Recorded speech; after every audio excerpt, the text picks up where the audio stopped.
Hoje nós vamos ter uma conversinha aqui sobre o direito à privacidade e proteção de dados. Isso não é brincadeira, gente. Qual a importância do direito fundamental à proteção de dados? Qual é? Vamos lá? O direito à privacidade é um conjunto de regras responsáveis por garantir que a privacidade de cada indivíduo seja respeitada e não violada. Esse é o primeiro princípio dessa privacidade. Hoje, no mundo real ou no mundo virtual, há regras impostas para proteger a privacidade e os dados pessoais de cada indivíduo, visto que é considerado em muitos países, e principalmente dos ocidentais, um direito fundamental inviolável para todos eles. E aí a gente vai tirar, é mais fácil dar as exceções de que não aceitam a privacidade do que aqueles que regem-se pela privacidade e os direitos a ela, no Ocidente, que é onde estamos. A história é muito longa, não é de hoje. Esse estudo é meu. E onde surge a noção de necessidade de privacidade como um direito individual? Segundo Ives Granda da Silva Martins e Antônio Jorge Pereira Júnior, no livro de Direito à Privacidade, editora Ideia, se não me engano, Letras Brasil, maio de 2005. O que ele diz? O entendimento de privacidade surgiu por volta do século X a XV, então é muito antigo, período em que o feudalismo reinava na Europa, onde a privacidade estava na mão do Estado, dos reis, dos feudos. Entretanto, esse ideal passou realmente a ser mais respeitado, utilizado e discutido a partir da Revolução Industrial, no século XVIII. E eu vou explicar por quê. As benditas patentes das invenções, que aí é que começa a briga pela tal da privacidade. Silvio Rodrigues, em seu Tratado de Direito Civil, comentado no volume 1 da editora Saraiva, de 2003, na página 63, arrisca dizer que os direitos de personalidade foram pela primeira vez disciplinados pela lei, ou seja, criou-se uma regra em forma sistemática e, embora sem usar essa denominação, privacidade, pelo Código Civil Italiano em 1942. Ao apontar a legislação mais antigas sobre esse tema, esse professor sustenta, não é só ele sustenta, como outros catedráticos sustentam, mas ele é uma referência no meu país, então eu posso dizer que ele é uma referência excelentíssima. Entre as soluções legislativas, creio que as mais antigas são o Código Português de 1867, no artigo 359, e no artigo 12 do Código Alemão do mesmo ano, em seu parágrafo 823, a respeito dos atos ilícitos da referência a outros direitos da personalidade suscetíveis de serem violados, causando prejuízo a seu titular. E a letra da lei nos dois países diziam a seguinte coisa: aquele que por dolo ou culpa causar prejuízo ao corpo, à saúde, à liberdade ou a qualquer outro direito de uma pessoa, será obrigado a indenizar todo o prejuízo causado. Ou seja, nasce uma indenização pela violação da sua privacidade e do seu bem-estar corporal. Ou seja, você é intocável. Aqui fica muito claro. Ninguém pode te tocar sem e de forma agressiva ou com palavras, causando dolo ou de forma culposa, que não vai responder o processo e não vai pagar por isso. No entanto, a ideia de privacidade, esse artigo é um artigo de Harvard, é uma revisão da lei, porque todo mundo sabe que o direito americano é um law, tem uma regra geral, que é a Constituição, que tem artigos que é intocáveis, e a jurisprudência é que vai fazer as leis conforme costumes, sem que elas sejam ofensivas à Constituição Federal americana, porque a Constituição é a supremacia do Estado, é a Carta Magna, e ela deve ser seguida à risca, se qualquer um dos Estados quiserem fazer parte daquela nação. Então, a ideia de privacidade tem a sua origem no reconhecimento de uma manifestação de interesse individual, de ser deixado só.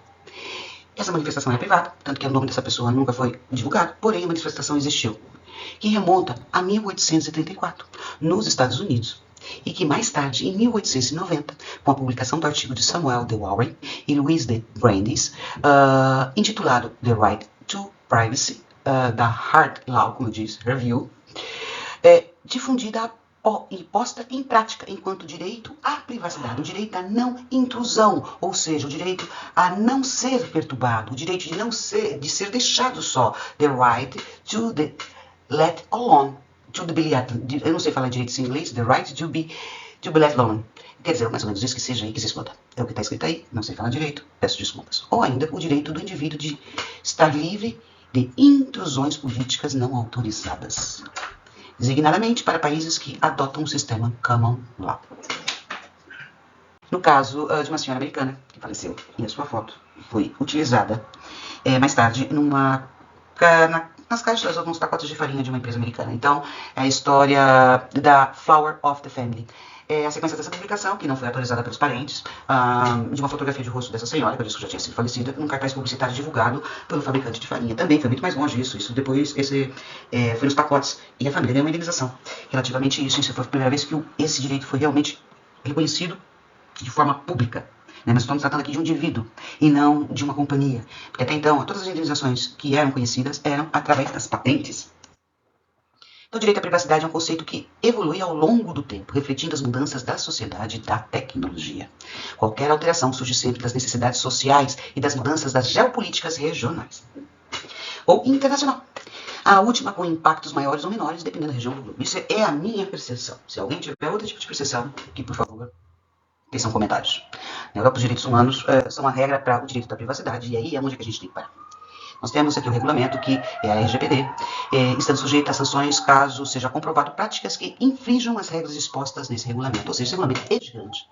Há um limiar que está sendo muito estudado, que é o direito da privacidade, que é o direito aos metadados. Por isso, muitos estados europeus não estão abrindo a autorização da utilização de metadados, porque barra literalmente nas constituições, que é o direito à violação não pode violar de forma nenhuma a sua correspondência. E na maioria das constituições, inclusive na Carta Geral de Direitos Humanos, de certa forma isso está escrito que você não pode violar a privacidade, a correspondência, as ideias, você não pode violar, você não pode usar a ideia de outrem, uma série de fatores que estão previstos em quase todas as constituições europeias, principalmente depois da Segunda Guerra Mundial. E agora, com a internet, isso veio, parece que está mais vincado. Às vezes essa guerra dos metadados é muito importante, porque nós necessitamos para quebra de sigilo de certas pessoas que possam estar envolvidas em situações que são contra regras legais, e aí entra exatamente isso, o direito à privacidade e à proteção de dados, porque os dados, de certa forma, o correio eletrônico é uma carta, e se eu não posso violar uma carta, eu não posso violar o seu correio eletrônico. Nisso tudo entra aí a personalidade, a privacidade, a personalidade passa a ser algo precioso ao povo, principalmente aqui ao povo português, mas ao povo europeu. E eu quero que vocês entendam, isso também acontece muito com o povo americano, e com o canadiano, e com o povo inglês. Essa privacidade, a personalidade passa a ser algo tão precioso, tão inviolável, tão intransferível, e qualquer ato que infrinja realmente terá um impacto muito poderoso por parte de cada cidadão que compõe este bloco, ou o bloco dessas pessoas dessa região ocidental que são contra totalmente a viabilidade da sua privacidade. Ainda no universo dos direitos, liberdades e garantias, de direito à privacidade, sofre um esforço ainda maior com o reconhecimento, também constitucional, aquilo que eu disse, em quase todas as constituições. Então é simplesmente impossível você conseguir violar a privacidade do jeito que algumas pessoas estão fazendo. Há consequências. As consequências são plausíveis, o direito está disponível a qualquer um.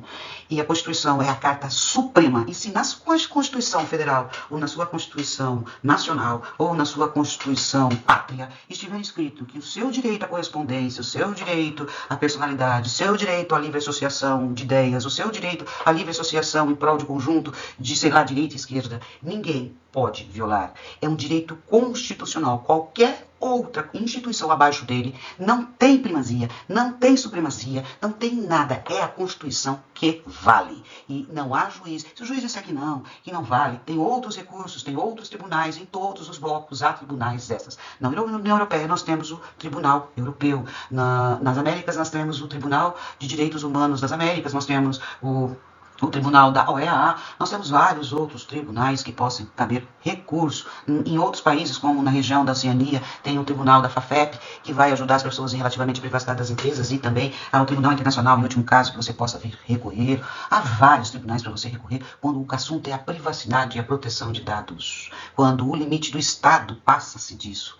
Há outros organismos para recorrer. Basta que você os procure. Aqui nós temos a LGPD, na Europa nós temos garantias, nós temos denúncias diretas. Caso o governo não aceite, nós temos organismos que nós podemos buscar fora para que possamos ser ouvidos. Então, esse é um processo longo de estudo.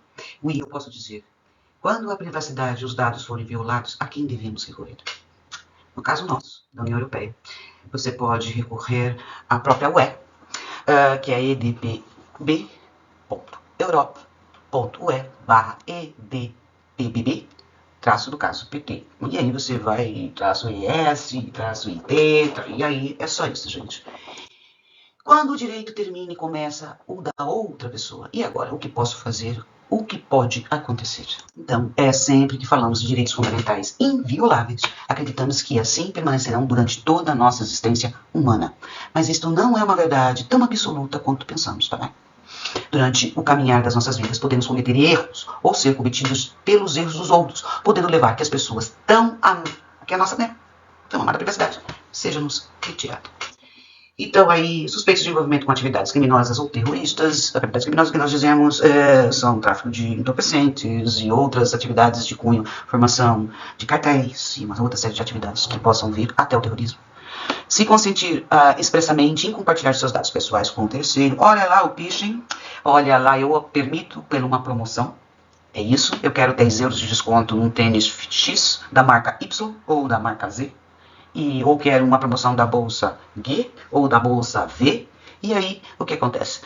Você não pegar essa promoção, você pode estar entrando numa enrascada, tá bem? Porque pode ser uma falsa promoção e você pode estar fornecendo seus dados para verdadeiros quadrilheiros de roubo de informação. Se violar os termos e condições de um serviço online que coleta os seus dados. Ou seja, se caso os termos e condições de um serviço online que coleta os seus dados quebrar, essas pessoas serão investigadas, obviamente seus dados também serão investigados. Se publicar ou divulgar informações sensíveis sobre si mesmo ou sobre outras pessoas. Também, se eu for lá e colocar minha vida exposta aos 4 cantos, eu não vou poder reclamar da minha quebra de privacidade. E se eu fizer de terceiros, eu posso também provocar a demanda de terceiros sobre mim. E também, se eu expor minha privacidade e ela for realmente muito grave ou muito ofensiva, eu posso também reagir, eu posso até o Estado reagir contra mim. Então, a gente tem que pensar também no que publica. Se for vítima de um vazamento de dados ou de um ataque cibernético, também eu vou ter meus dados expostos. Obviamente, eu vou ser alvo e vou estar no âmbito de uma investigação, porque eu vou denunciar e meus dados aí todos serão coletados. Eles vão ter que ter acesso aos meus PCs, ou sei lá mais o tipo de comunicação que eu tenha, e que esses dados tenham sido invadidos e roubados. Então, assim, a coisa não é brincadeira. Eu quero que vocês entendam que pensem muito bem e saibam que o Estado é o último a quebrar a sua privacidade. Jamais o Estado pode fazer isso sem ordem judicial, porque emana do Estado, em carta constitucional, o direito à sua privacidade, à sua não violação de correspondência, seja ela eletrônica ou não, e o direito da livre associação e direito da livre associação de ideias com respeito à sua obra intelectual. Então, eu peço, o mundo está todo interligado. Os cidadãos do mundo, às vezes, navegam em sites onde leiam bem, se você vale muito a pena utilizar esses sites, já que esses sites vão coletar a sua privacidade. Uma compra por causa de 2 euros pode vender a sua vida do outro lado do mundo. Então, pense muito bem em saber o que vocês estão fazendo. Isso é um trabalho meu. É um trabalho que eu digo que foi muito extenso e que espero que tenha servido para todos.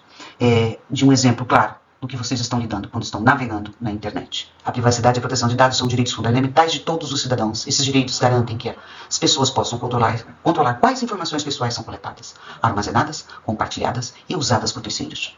A violação desses direitos pode causar danos morais, materiais, psicológicos, físicos aos indivíduos afetados, como também o seu direito à liberdade e aos próprios direitos fundamentais. Por isso, é importante que haja leis, normas e boas práticas para regular o tratamento dos dados pessoais e proteger a privacidade dos usuários. Prestem bem atenção. Além disso, é essencial que os próprios usuários tenham consciência dos riscos e benefícios envolvidos no uso de serviços e plataformas digitais que lidam com os seus dados. E vale para a sua vida. Saibam que o direito à privacidade e à proteção de dados das empresas são temas que é cada vez mais relevantes, quanto mais o nosso. Pensem bem. Pensem respeitosamente, tenham autonomia, façam as coisas, não inventem fake news para que vocês não tenham os seus dados todos quebrados para poder responder processo e de repente aquilo que você jamais queria que alguém soubesse vai ficar sabendo, por mais ridículo e vexaminoso que seja. Então sejamos claros e acessíveis a todos, baseado no princípios éticos e legais, para que nunca ninguém venha apontar uma caneta e dizer que você não tem direito a falar o que você pensa. Obrigado a todos.